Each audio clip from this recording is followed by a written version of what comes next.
Have you ever wondered why hard work and intelligence don't quite translate into the financial success you were hoping for? It's a common frustration, and you're not alone in this. The truth is, it's no less intelligent about achieving financial success than learning how to manage your actions and attitudes and spin your lines around money. Today, I'm excited to share 17 amazing lessons about money from Morgan Housel's book, The Psychology of Money. This class will delve into how you think money really matters more than how much you actually make, and how changing your financial beliefs can actually lead you to the freedom you've always craved. By the end of this video, you'll have brand new tools in your toolkit to tackle common financial pitfalls, redefine success on your own terms, and take specific steps to achieve financial freedom.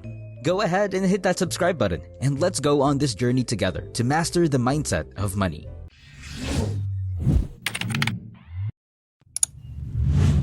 The first chapter recognizes a simple truth. Money is what you can't see. The power of money transcends its physical limitations and manifests itself in our lives, our dreams, and sometimes our downfalls. Morgan Housel encourages us to challenge our analysis of the meaning of money. True wealth does not lie in showy cars or designer clothes, but in visible, inexpensive, and wisely invested. Consider yourself wise by saving and investing quietly, rather than submitting to the temptation of luxury. You are the body of Housel's study in the name of real financial health. You are subjected to delayed gratification rather than instant gratification. However, the world almost admonishes such builders of life without actually seeing wealth and excess. Then comes that most unexpected circle of life. It could be a failed investment or just an unexpected expense. People who boast external financial resources have a tendency to become vulnerable after this financial earthquake. Meanwhile, your invisible wealth, your carefully constructed savings and investments, are the safety net that Housel talks about. Real safety lies in the immediate obvious.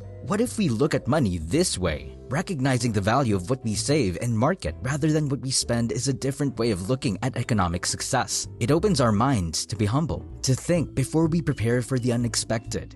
The next point on the 17 lessons about money derived from the book, The Psychology of Money, is your relationship with money is emotional. Morgan Housel is quite right when he lets us know that if we let it please the computer, we will almost never agree to most of our important financial decisions. Understanding this emotional connection to money, he argues, is critical to a successful navigation in the world of finance. Now think about the emotions that money is supposed to make you feel. Security, fear, joy, or even frustration. These emotions often unconsciously drive our decisions about spending, saving, and investing. This can be in the excitement of finding something new or the satisfaction of being saved for a rainy day. These are all feelings stemming from our current circumstances or financial desires. Think back to a time when a financial decision was made and it ended in a positive or negative way. What emotions initially prompted that decision? Was it heightened interest, fear of leaving, or a security blanket? Identifying such emotional triggers will change the way we think about money, giving us greater awareness and clarity throughout our financial process. This lesson therefore invites us to consider and examine the emotional state of our financial lives. By recognizing and understanding these aspects of our relationships with money, we can then make choices that truly serve our own financial interests, and in turn, promote the prosperity and happiness of all of us. As we move forward, always remember that our financial choices reflect the emotional world within us. Taking such an approach can guide us in making practical and balanced financial choices that ultimately support our relationship with money. The role of luck and risk goes deep into the roots of economic uncertainty, highlighting two forces that, in complete silence, shape our economic destiny. Morgan Housel artfully weaves a narrative around the idea that factors beyond our control are what largely determine our financial journeys. Luck and risk are two sides of the same coin, and both are key to determining the highest levels of success and the deepest levels of failure we can face. Take Bill Gates, for example, who was lucky enough to have access to a computer while at Lakeside School in Seattle, a very rare opportunity for his time, and the rest is history. It is this chain of luck combined with his insights and innovative work that shows how luck and risk come together to create financial wealth. In other words, Elizabeth Holmes and Theranos shows how risk is valued excess, and lack of risk control leads to a serious fall from grace. Despite early success before Holmes and the company were valued in the billions, the company failed to deliver on its ambitious healthcare technology promises. How much of where we stand today can be said from happiness, and how many calculated risks have they caused? This helps us put our investment strategies on a more grounded mindset by recognizing the way that luck and risk oscillate. appreciating the successes, but not without exerting control over them and learning slowly from the loss, and heal ourselves in the process. Consideration of the role of luck and risk seems to add value to an understanding of financial success and resilience, as well as an acknowledgement of humility and awareness of the resources at hand. Going deep into the insightful chapters of The Psychology of Money, we offer this powerful lesson. Saving is a form of freedom. Of all the theories, one of the best to be aware of is the idea that Morgan Housel nicely highlights how banking is not about security, but about personal freedom. When we save money, we will have the ability to consider truth-based choices that are our true identity as compared to the pressures of money or the fleeting desires that are immediately in front of us. Taking the case of Warren Buffett, for example, known for living a frugal lifestyle despite being one of the richest people in the world, Buffett's saving strategies not only gave him financial security, but his essence gave him the freedom to go ahead and invest in pursuit of the quickest return instead of taking the long-term strategy. That is, this hierarchical approach to saving and investing illustrates the fact that only true freedom in life allows one to make choices that are constrained by economic constraints. In this chapter, we have reviewed how we save money and show how these behaviors will strengthen our sense of freedom and independence. Saving means providing a platform to live our own way, to make choices based on our most cherished values and long-term aspirations. The book Psychology of Money goes on to show that compounding has a power of its own and that economic growth has time and stability. And then this text reveals that the road to greater wealth is often based on compounding profits to be used in discipline over many years. That's pretty much what Grace Groener's investment story examined when she originally bought stock in 1935 and kept reinvesting its dividends for years. And low investment was a process that actually did quite well in those decades in the 19th century. This was a really vivid example of the power of small investments, with patience and a long-term mindset can turn into real wealth. Groener's case introspects its own financial strategies. Are we giving our investments a chance to grow and harness the immense power of compounding? How could patience and consistency be applied to one's budget to achieve the same transformative growth? According to the authors, this is the time for adopting a long-term perspective and understanding the power of compounding, so that we, in turn, steer our investment strategies towards greater growth and security.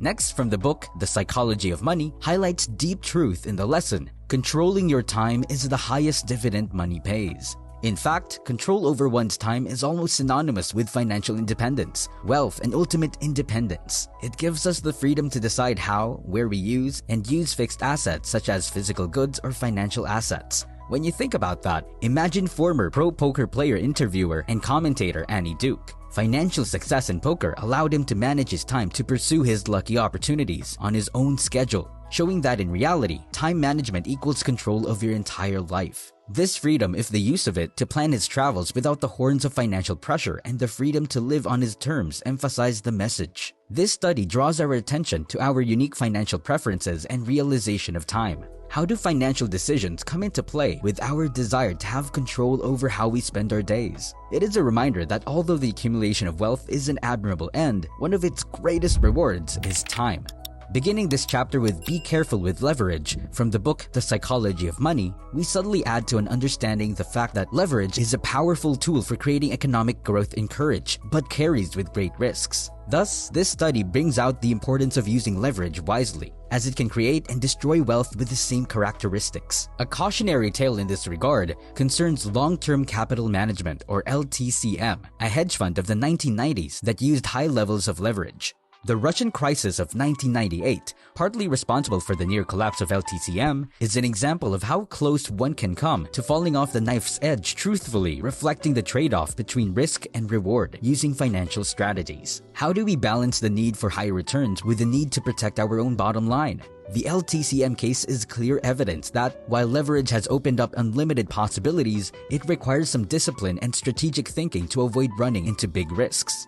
Continuing with the 17 lessons of the book, The Psychology of Money, we discover a very important lesson. Avoiding financial ruin is paramount. It goes on to say that the first law of economic growth is not how much money one earns or invests, but to make sure not to lose what one has. This is about managing risk and knowing that an account can reach zero at a big loss in one faster than many small gains.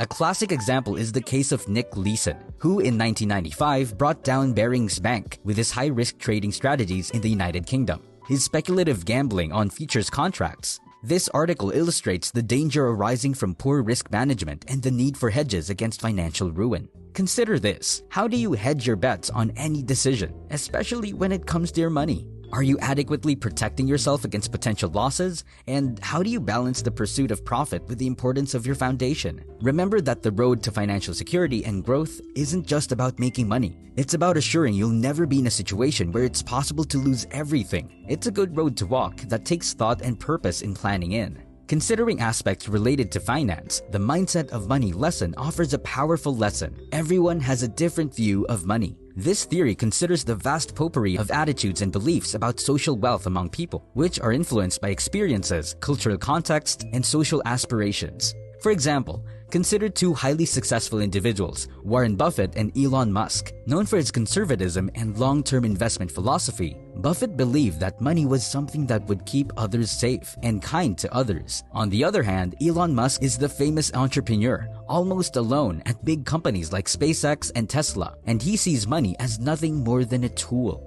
Can you name some financial beliefs that are completely different from any person you know? When you recognize and appreciate the fact that everyone has to take a very different financial journey, it's often possible to have a greater respect for financial strategies and goals. The chapter, Adaptation and Flexibility Are Keys to Financial Success from Morgan Housel's Psychology of Money, brings us to the important lesson that adaptation and flexibility are part of financial success. It truly captures the spirit of economic transformation, highlighting how the ever-changing financial space calls for a flexible approach to investing and personal finance strategies. The real signs of suggested financial literacy are not the development of detailed plans, but the ability to adapt those plans and adjust to unexpected changes. This is exemplified in the case of Reed Hastings and Netflix, which is now considered an example of reform in the corporate world. While it originally started as a DVD rental business, time has indeed shaped it. But at the dawn of the digital age, Hastings noticed that physical rent days would be very short in an internet-driven world and boldly pushed Netflix to streaming. A decision that did not take the company not only survive through massive market change, but launched it into some of its biggest successes yet. Somehow or other, Netflix's transition from mail-order service to streaming giant underscores the power of adaptation, and has shown that its television embraces change rather than resists it. So this narrative calls us to think more deeply about our economic philosophies. Our monetary policies, are they sufficiently flexible to adapt to market fluctuations and economic changes?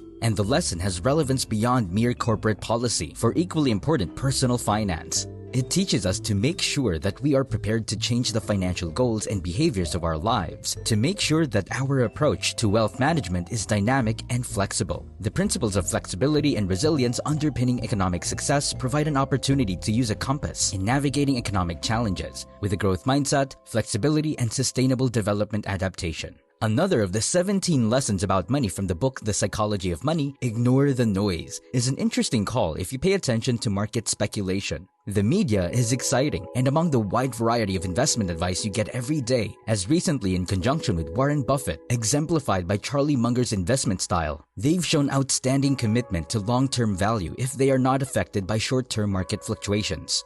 And the Munger method isn't just a way to make investment decisions. It's a way to use cognitive resources that don't have to interfere and react to financial reports or anything that's happening. This disciplined focus on long-term investment goals, overcoming the seductive pull of short-term market movements, separates the successful investor from the wind of speculation of the shaking. Considering Munger's philosophy illuminates examining our own economic practices. Are we generally distracted by noise, so we decide primarily what is relevant now rather than sound? And paying such close attention to the constant flow of financial news information increases our financial stress? It teaches us to tune out that noise and instead focus on sound financial reasoning, personal analysis, and a clear understanding of our financial goals and risk tolerance. Not only will this help you buckle down from the emotional roller coaster of the markets, but it will also help you set yourself up for long-term success. The illusion of control is an example of interesting lessons from Morgan Housel's The Psychology of Money. This chapter confronts readers with a common, albeit mistaken, belief that we do have control over our economic destiny. Through this study, Housel incorporates the inherent unpredictability of financial markets and the risks of overestimating our involvement. They can lead to overconfident investment decisions, which may be detrimental and fail to recognize the complexity and often randomness of the economic environment. Housel therefore recognizes the limits of our economic influence, appeals for humility, and advises focusing instead on aspects one can control, such as doing research better, managing risk well, a commitment to a long-term plan, and to be prepared for anything with economic expansion things out of control. A good example of the theory considered in this text is J.K. Rowling wrote it. Rowling's manuscript for Harry Potter was rejected several times before she became one of the world's most popular authors. This late success is an excellent example of how sudden financial and business success is, and how virtues of perseverance and flexibility can lead to results we don't directly control.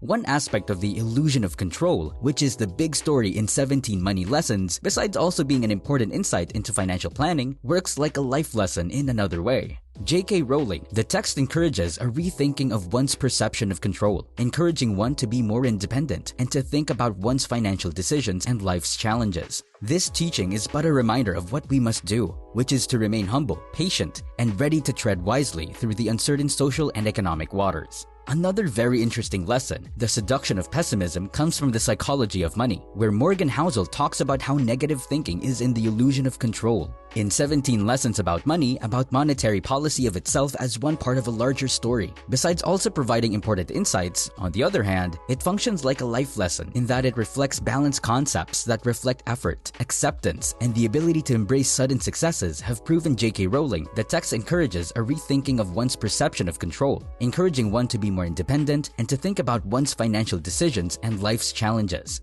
The teaching is just a reminder of what we need to do, such as being humble, patient, and ready to step into the social and economic realm with the intellectual attraction of the financial world in the absence of water. In this chapter, he explains that an unprejudiced mind often seems more intelligent and complex than the opposite. One is more literary in the face of prevailing uncertainty about the economy, markets, and globalization, making it more pertinent. Housel argues that while caution may be good, too much emphasis on pessimism is indicative of missed opportunities and seeing good trends and positive possibilities. Pessimism, as Housel notes, has a seductive quality because it looks like a safer posture. Doom and gloom expectation might seem a good idea, for only then one could boast the wisdom of forewarning and preparedness. But it's a very narrow view that which doesn't account for economic or market resilience and more so human innovation, adaptability, and overcoming. History is full of pessimistic predictions which haven't come true because they've underestimated human creativity and the unforeseeable nature of progress. One of the greatest examples of widespread pessimism is the story of Elon Musk and his ventures, particularly Tesla and SpaceX. Critics wrote off the possibility of electric cars and space travel for tourists as too grandiose ventures ever to really become realities. Indeed, in the press, Musk is often described as the relentless generator of futuristic dreams.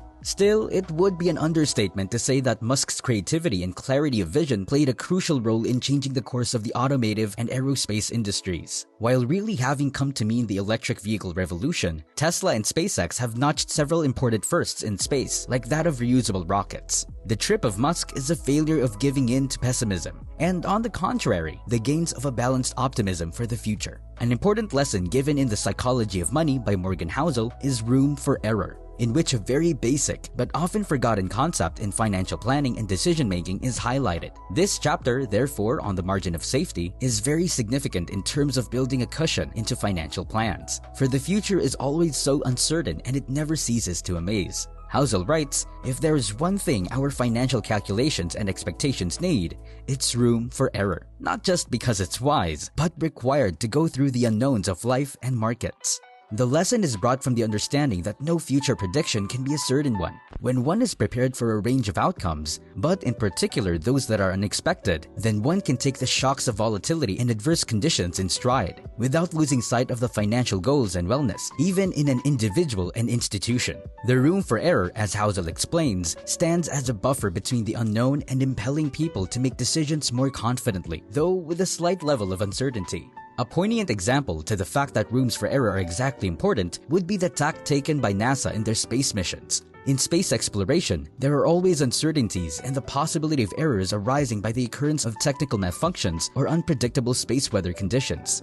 For example, NASA would be able to land rovers on Mars due to the type of robust planning and large margins of safety in place. These provide that the missions are likely to be successful even if the challenges are unanticipated. This is broader than the insurance principle that Housel talks about in his financial planning. Allowing for a margin of safety may well be the determiner of success versus failure. Making use of this principle in our financial and personal life means we focus on resilience, not precision, flexibility, not rigidity, on preparing, not predicting. So this lesson is really not about financial wisdom, but about life attitude, in such an attitude that might be accompanied by critical thinking of the world and a spirit of readiness in relation to all its eventualities. In The Importance of Room for Error, Housel calls for readers toward a more tentative, more thoughtful approach to finance, one that both concedes the power and need to incorporate margins of safety into every plan.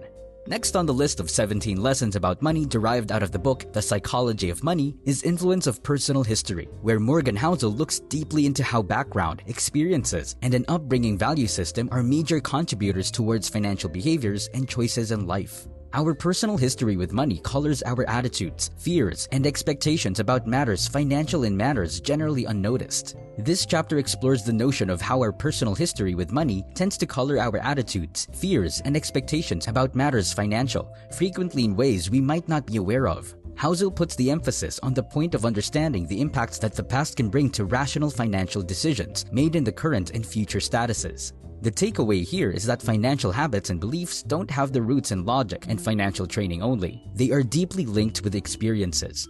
Through the economic environment we were raised in, the successes or failures we saw with our families around money, or even from our own early experiences around earning, saving, and spending money, all of this creates a unique financial attitude. For example, personal history affects financial decision-making in the difference of approach to risk and investment between an individual who came of age during the Great Depression and the one who did so in the post-World War II boom times. People during the Great Depression lived through times that made them conservative about financial matters, leading them to save more than invest and not trust the investment markets. On the other hand, people who grew up in more prosperous times could be more risk-taking and investing as a result of representing an optimistic view on economic stability and growth. This lesson encourages us to reflect on their financial upbringing and how it influences their current attitude towards money. It is in no way meant to box us into our past, but to give us the awareness necessary to make the best choices based on our goals and circumstances. Another of the key lessons learned from The Psychology of Money is The Value of Financial Independence by Morgan Housel, that reads, "The value of financial independence doesn't come from the size of the numbers in your bank account, but from the freedom to make decisions based on your best interests and not on others' interests."